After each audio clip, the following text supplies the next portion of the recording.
Contact Entreprise vous présente Libreco.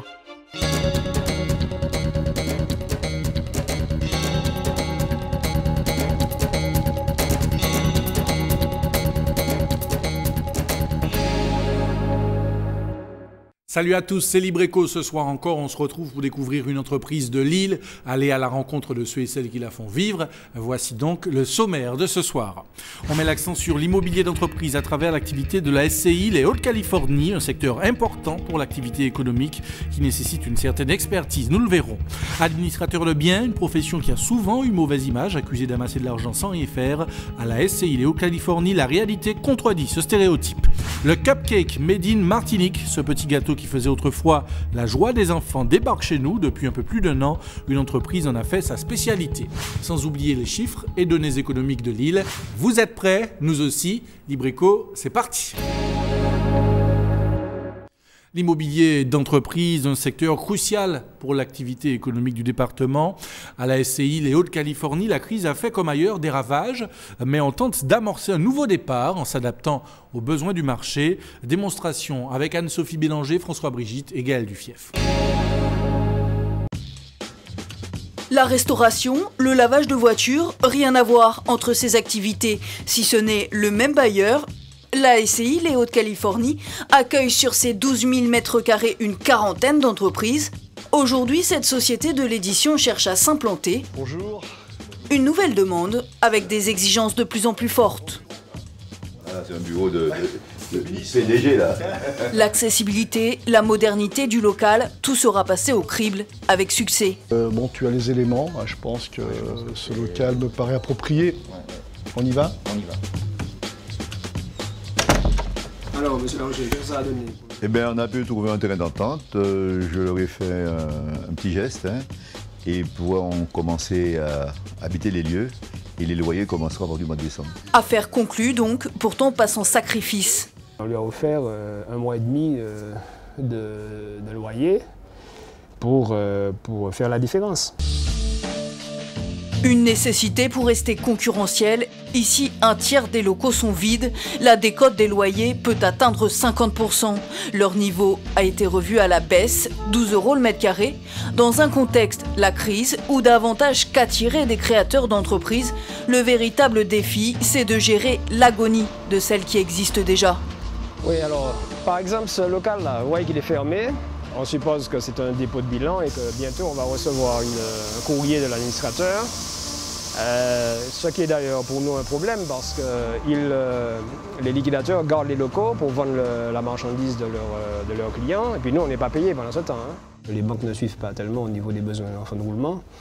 Mais là on ne peut plus parce qu'il y a le jeu de domino qui fait que quand plusieurs personnes tombent, et bien, nous on tombe avec. Bon, avant d'arriver à ce stade, on a pris des dispositions pour, malheureusement, renforcer l'action contentieuse, le recouvrement des loyers. Une situation qui n'arrête pourtant pas la spéculation. Sur ce terrain, un permis de construire est en cours. Pourtant, malgré un emplacement idéal, le projet est en suspens. Le risque de savoir si on fait un prêt et tout ça, si nous avons, même si les choses ne marchent pas très bien, si nous avons la capacité de faire face, quoi. C'est ça tout le problème. Un secteur en crise, mais aussi une inadéquation de l'offre et de la demande. En 2009, l'agence d'urbanisme et d'aménagement de la Martinique pointait déjà ces défaillances de l'immobilier d'entreprise dans un tissu économique composé de plus de 90% de très petites entreprises. Il faudrait vraiment de plus petits locaux, ce que l'on retrouve dans le tissu ancien. Donc je dirais que davantage que la création ex nihilo pure, il faudrait peut-être veiller à réhabiliter le tissu ancien. La climatisation qui était là, elle a disparu là. Rester connecté à ces réalités du tissu économique martiniquais, c'est le leitmotiv de la SCI les Hautes-Californie. Ce bâtiment sera bientôt redécoupé en 3 pour s'adapter au marché, une reconfiguration des locaux, mais aussi la réhabilitation d'un parc vieillissant.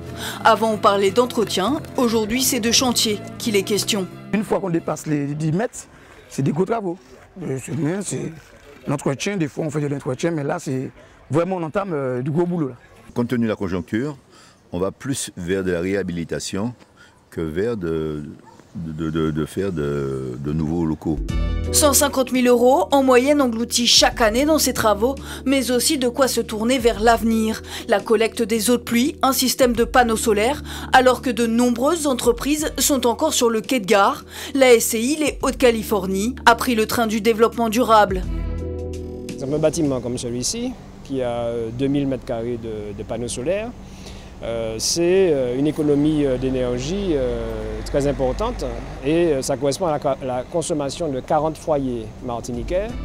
Des règles de bonne construction qui seront amenées à se vulgariser dans le tissu économique martiniquais, le renouveau d'un secteur encore en pleine convalescence.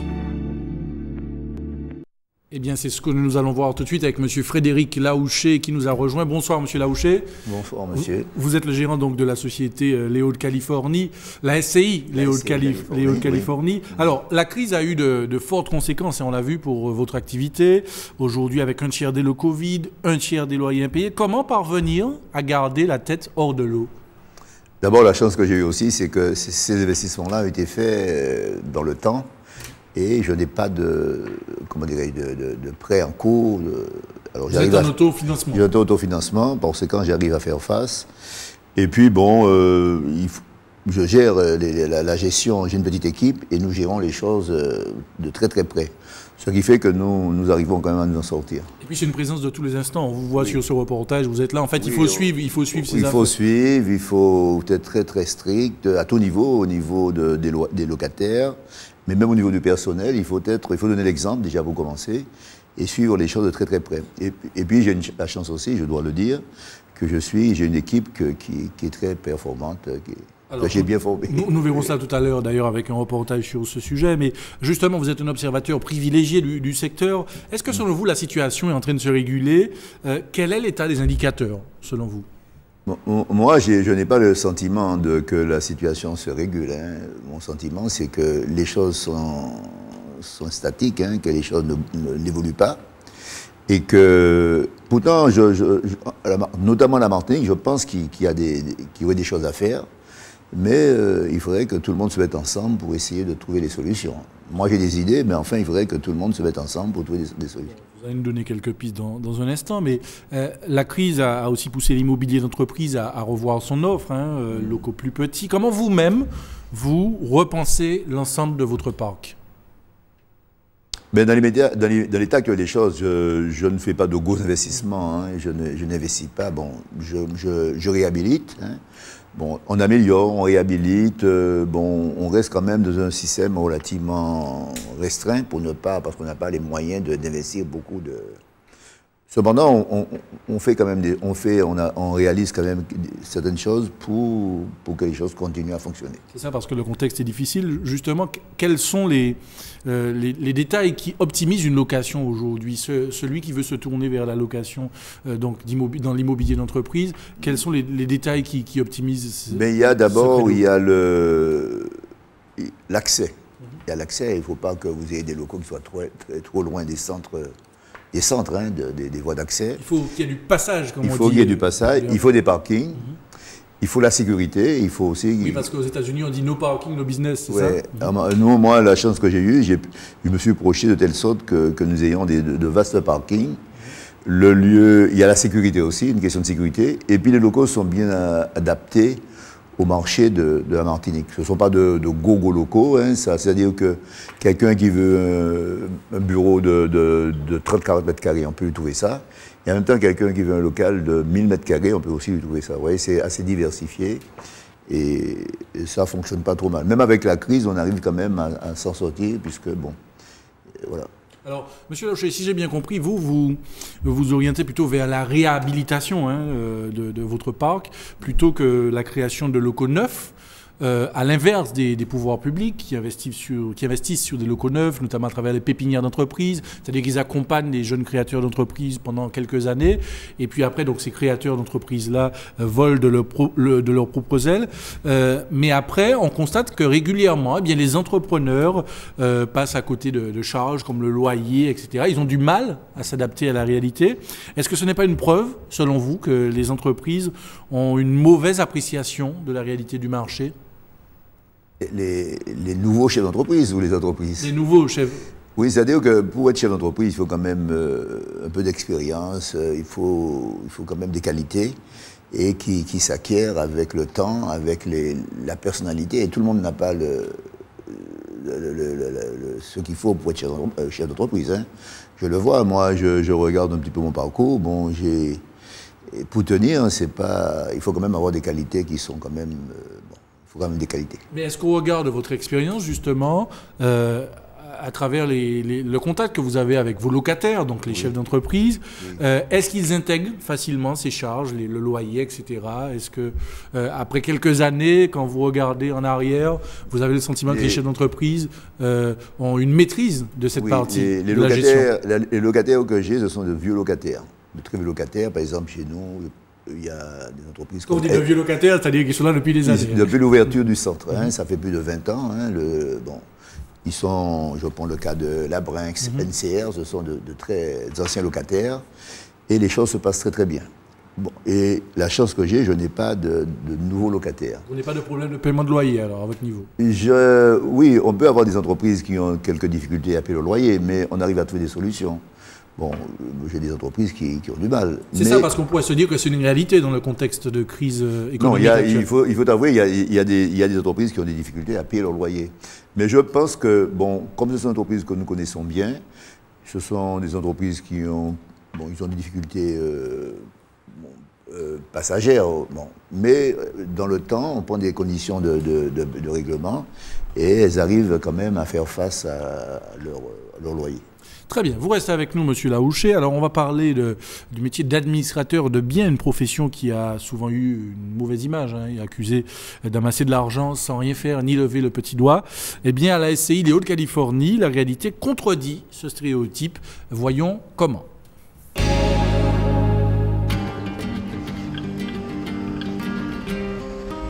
Sainte-Thérèse, un quartier populaire. Pourtant, l'aventure a commencé ici, d'un terrain familial où on cultivait le dachine. Aujourd'hui, Frédéric Laouché a dédié cet espace à ses parents. S'il revient souvent ici, c'est à la fois pour se rappeler les valeurs qui lui ont inculquées, mais aussi l'ampleur du travail accompli. Mais les valeurs, c'était le travail, l'éducation et l'honnêteté. Mon père il était à cheval sur ces trois principes-là. Le soir, vous ne passiez pas ici, c'est un quartier qui était très dangereux. Et c'est un peu ça, j'ai changé un peu la physionomie du quartier en créant ces entreprises de garage, ce bâtiment-là. Un bâtiment qui remplit une mission d'intérêt général, il accueille aujourd'hui un hôpital pour handicapés. Pourtant, la profession de Frédéric Laouché garde une mauvaise image, peut-être la convoitise d'un don, celui de savoir transformer un champ de dachine en mine d'or. Mais à 80 ans, M. Laouché ne connaît pas de retraite, ses collaborateurs non plus. Administrateur de biens, une profession qui se vit au quotidien, sur le terrain. Bonjour M. Martin, on a un problème dans le local Condou là, il y a une petite fuite d'eau et comme il y a du matériel en dessous, est-ce que vous pouvez nous voir s'il vous plaît? Au départ, ce sont des biens que l'on construit correctement. On essaie de tout mettre en œuvre de façon à éviter une maintenance permanente, puisque nous sommes sur les lieux, les locataires nous connaissent et ils font appel à nous dès qu'il y a de la maintenance. Frédéric Laouché, le patriarche d'une structure qui s'est aussi déléguée. Nestor Sulpice travaille sous ses ordres depuis 12 ans. Il était avant son propre patron. Il doit désormais composer avec une hiérarchie très exigeante, mais aussi respectueuse de son savoir-faire. Voilà, il faut encore changer des trucs là. Hier, j'ai placé ça au point. Maintenant, il faut le déplacer. Je dis que c'est lui le patron, Bon, on change. Bon, il va pas. Il est toujours actif et il me donne du boulot, on se sent pas mal, quoi. On arrive à faire des choses extraordinaires à s'entendre, quoi. Dans le travail. Il me dit, bon, Nestor, il y a ça. Il me dit de réfléchir, je réfléchis, et le lendemain, bon, voilà, on commence à mettre en œuvre, quoi. Par contre, là, vraiment, la position. Je joue la position. Cette rigueur, ce goût du travail bien fait, Nestor tente de le transmettre. À peine 15 ans, Josué vient d'arriver ici en stage, où on s'efforce de lui inculquer un savoir-faire, mais aussi un savoir-vivre, propre au monde du travail. Un peu de morale, Parce que quand il arrive le matin, vraiment quand on est maçon, il ne faut pas qu'on ait la ceinture sous le slip, tout ça. Il faut savoir s'attacher bien les reins, tout ça. Comme ça, avoir une casquette, ne pas trop s'exposer au soleil, toutes les bonnes choses, quoi. Alors je lui apprends le travail et puis la vie courante maintenant, parce qu'on sait comment, pour les jeunes maintenant, comment ça se passe, quoi. Qui sait, après tout ce que l'avenir peut réserver, un champ de Dachine a bien permis de poser les bases d'un empire. Une preuve qu'avant tout, chacun reste l'artisan de sa propre réussite. Et oui, Monsieur Laouché, c'est important pour vous de préparer la relève à travers ces valeurs que vous évoquiez dans ce reportage. Mais oui, c'est important parce que c'est quand même l'avenir de la Martinique qui en dépend. Hein. Moi, je pense que nous, Martiniquais, nous avons un devoir d'exemple vis-à-vis de notre pays. Hein. Et bon, moi, au niveau de l'âge, pour moi, ce n'est pas l'âge. Au contraire, je dis qu'avec l'âge, on a l'expérience. Et surtout que vous ne les faites pas. Comment? Surtout que vous ne les faites pas. 80 ans, hein, on a entendu le reportage.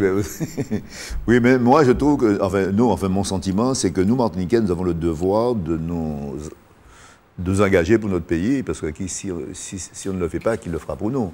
Et puis donner l'exemple aussi. Il y a l'exemple aussi du travail, de la rigueur, ce dont on vient de parler. Là. Tout à fait. Alors, un autre aspect tout de même qui est important, l'immobilier d'entreprise de demain, c'est aussi une place plus large pour l'énergie verte. Hein. On parle d'environnement, etc.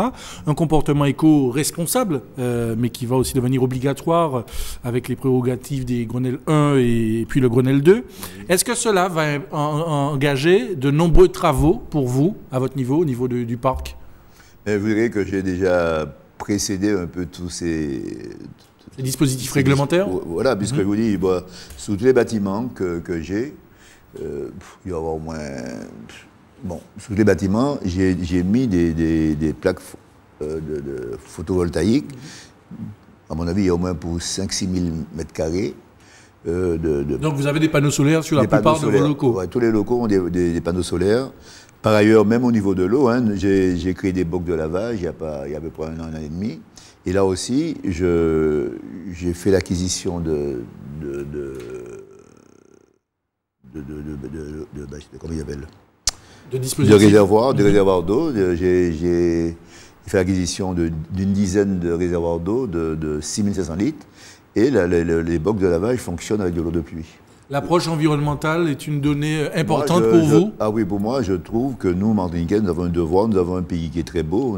Moi, je voyage beaucoup et je me rends compte que, bon, les pays sont pas mal, mais en Martinique, nous avons un pays qui est extraordinaire. Nous avons le devoir de garder le pays propre, enfin bien, et d'aller encore plus loin, de façon que les gens aient envie de venir chez nous. Alors, vous parliez tout à l'heure d'aide des pouvoirs publics. Si cette aide était souhaitable, quels sont les secteurs de votre activité qu'elle devrait renforcer? Est-ce que c'est plus la réhabilitation, la construction de neufs? Mais vous savez, les deux, hein. Il y a des moments où il faut réhabiliter, et puis il y a des moments où il faut construire. Hein. Alors je pense que... Mais comment les pouvoirs publics pourraient vous aider, pourraient vous accompagner? Parce que c'est ce que vous disiez en début d'émission, hein. On n'a pas suffisamment d'aide des pouvoirs publics. Moi, je dirais qu'on n'a pas suffisamment de contact avec les pouvoirs publics. Hein. Je le dis, hein, il aurait été souhaitable que les pouvoirs publics se rapprochent des chefs d'entreprise, hein, puisque bon, ça fait quand même 45 ans que je suis au pays et je n'ai pas eu l'occasion de rencontrer des politiques. Une présence à vos côtés qui serait importante. Oui, je pense qu'on a des idées, et moi, même au stade de ma vie, de mes affaires, j'ai des idées qui permettraient peut-être de donner du travail à beaucoup de jeunes. J'ai des idées, hein, mais seulement il faudrait que bon, je ne suis pas seul, hein, je bats le bon Dieu, hein, et avec l'aide des politiques à tout niveau, même les moyens et tout ça, on pourrait permettre à la Martinique d'avancer. Bon, en tout cas, à bon entendeur, salut. Vous restez avec nous, Monsieur Larouché, on va vous retrouver dans un instant. Tout à fait autre chose, c'est le chiffre de la semaine, 2,2%. Eh bien, c'est le pourcentage de chômeurs en plus au premier trimestre 2011 en Martinique. Détails et analyse. Un coût social imputable à la succession de conflits qui ont troublé le premier trimestre 2011. L'économie a calé suite au blocage du port pendant près de 3 semaines. L'activité a été paralysée après plusieurs jours de grève des transporteurs de matériaux de construction, puis celle des salariés d'EDF. Dommages collatéraux, la fermeture de plusieurs enseignes et l'augmentation de près de 2,2% du nombre de chômeurs en à peine 3 mois. Une performance certes, mais négative. Dans l'Hexagone, le chômage a lui aussi augmenté de 2,4%. Oui, mais en un an. En Martinique, près de 4 fois moins de temps pour atteindre la même performance. Un triste record. Alors, monsieur Larouché, je vous ai vu regarder avec attention cette explication. Est-ce que ça vous inspire une réaction, une analyse particulière? Oui, ça m'inspire puisque moi, je suis en plein dans le monde du travail. Moi, je pense que, bon, on a un problème de chômage. Bon, moi, je pense que si tout le monde se mettait ensemble, on arriverait à trouver des solutions. Moi, je le dis, hein, bon, il y a des solutions pour le chômage des jeunes. Une idée, par exemple, une piste? Une piste, je prends, déjà là, il y a à peu près 1 an de ça, j'ai les zones à Californie, il y a par jour, grosso modo, vous avez 300 personnes qui viennent travailler dans la zone. Et moi, je me suis dit, bon, ben, on pourrait créer des box de lavage, et les gens, le matin, ils arriveraient, ils laisseraient leur voiture, une box de lavage, hein, et l'après-midi, ils reprendraient leur voiture, nettoyer, et ce qui permettrait de donner du travail au moins à 3 ou 4 jeunes. Et je ne me suis pas contenté d'avoir cette idée, je l'ai mise en pratique. Ouais, et là, vous n'avez pas fait que parler, vous avez agi. J'ai agi, hein, ça m'a coûté... j'ai fait quelque chose de bon niveau, hein, avec 4 box de lavage, avec un local de réception pour recevoir les clients, avec télévision et tout ça. Et ça marche très bien. Bon. Et puis il y a d'autres bon, donc, en tout cas, on a retenu le maître mot. Il ne suffit pas de parler, il faut agir aussi. Et puis se rassembler, surtout. Il faut agir. Et moi, pour les jeunes aussi, je vois, j'ai des idées pour créer des emplois pour les jeunes. Ouais, mais en tout cas, oui. Mais le problème des jeunes en Martinique, le problème de l'emploi est beaucoup plus... complexe et subtil. En fait, moi, je discute avec les chefs d'entreprise et qu'est-ce qu'ils me disent? Ils me disent, bon, nous, on prend plus de jeunes parce que souvent, ils n'ont pas la présentation qu'il faut. Et souvent, quand on leur dit de faire quelque chose, souvent, ils sont sur le point de nous battre. Donc, quand vous entendez ça, et je les comprends parce que nous sommes tous confrontés, d'abord, quand j'ai créé les box de lavage, quand j'ai dû embaucher les gens, je vous assure que c'était pas évident, hein. Il a fallu que je fasse l'éducation des jeunes. Donc en fait, il faudrait une vaste réflexion selon vous. À mon avis, il faut une vaste réflexion. Il faut, en dehors du travail par lui-même, il faut aussi se pencher sur l'éducation des jeunes. Parce que les chefs d'entreprise ne veulent plus embaucher parce qu'ils ont des problèmes avec les jeunes. Bon, eh bien, c'est bien, le mot est dit en tout cas par M. Frédéric Larouché. Tout à fait autre chose. Maintenant, on va adoucir les mœurs avec le bon plan de la semaine, comme tous les mercredis dans Libreco.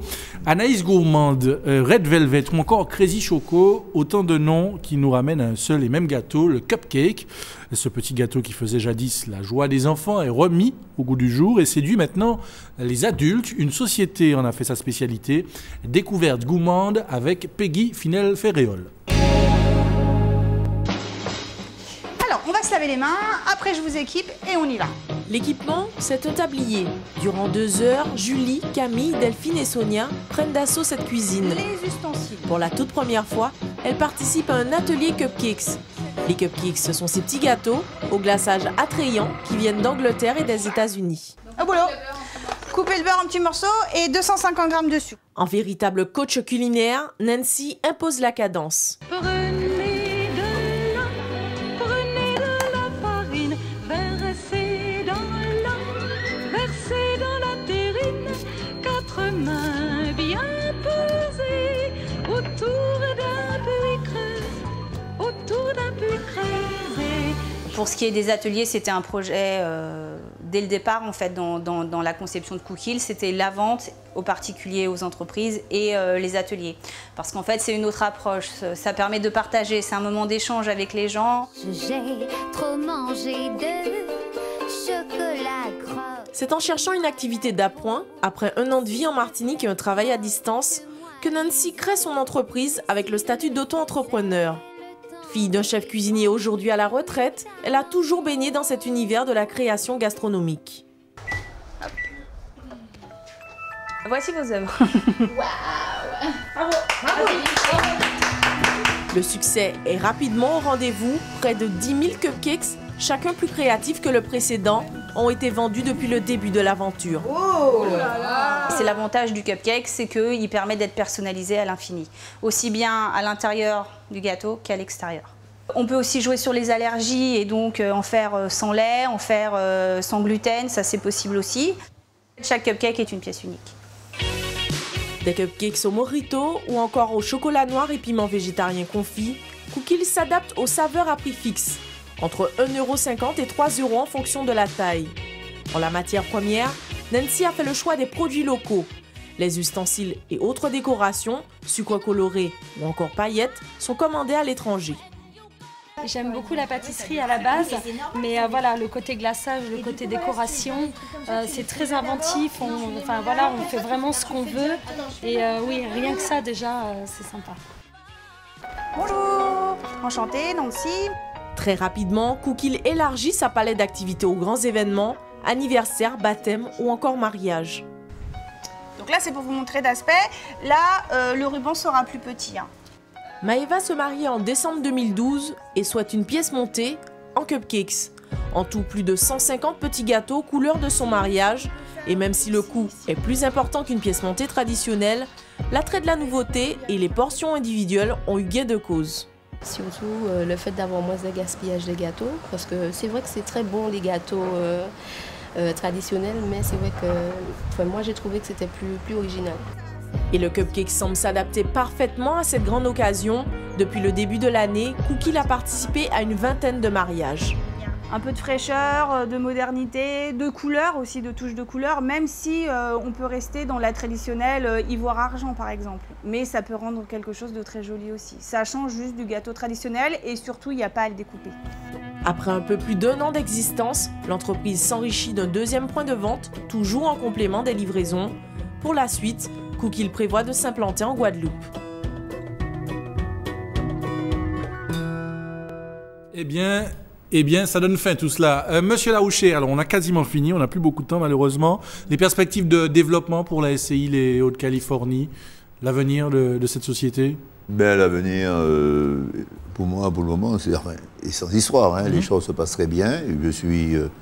C'est une entreprise qui est bien suivie. Bon, là, bien entendu, je vous dis, il faut réhabiliter. Mais malgré tout, il faut quand même penser à faire des choses. Parce que si nous restons statiques, j'ai un projet, j'ai une construction où je suis en train d'obtenir un permis de construire pour construire quelque chose en bord de l'autoroute. Vous n'arrêtez pas, quoi. Mais non, parce que, bon, je n'arrête pas. Bon, j'ai les moyens, le terrain est là. Bon, la banque peut me prêter un peu d'argent. Ben, je ne vois pas pourquoi je m'arrêterai. Bon, le risque, c'est de savoir si ça va bien se louer ou pas. Bon, là aussi, c'est un risque calculé. Il faut savoir, même si les choses sont un petit peu au ralenti. Le risque zéro n'existe pas. Le risque zéro n'existe pas. En tout cas, merci beaucoup, Monsieur Laouché, d'être venu nous parler de votre aventure, grande et belle aventure, visiblement. Vous saluerez tous vos collaborateurs, toute l'équipe donc de la SCI des Hauts-de-Californie. Et puis, un de ces jours, qui sait, vous viendrez nous reparler de la suite et des perspectives donc de votre société. Merci beaucoup et à très bientôt. Libre Éco, c'est quasiment fini, mais juste avant, comme chaque semaine, l'agenda de Contact Entreprise. Un mot pour vous dire que vendredi dernier, Contact Entreprise a reçu Alain Dolium dans le cadre d'un déjeuner débat à l'habitation d'Ilon. Alain Dolium, de passage chez nous, est notamment responsable au développement et à l'innovation économique au Mouvement démocrate et aussi conseiller national au Mouvement démocrate. Il a été tête de liste Île-de-France lors des régionales 2010. Une dizaine de chefs d'entreprise ont pu échanger autour du thème « L'entrepreneuriat martiniquais et les pays émergents, une véritable opportunité ». Voilà, en espérant que vous avez pris bonne note. Libre Éco, c'est fini pour cette semaine. On se retrouve mercredi prochain à la même heure et sur la même chaîne. Très bonne soirée, à bientôt.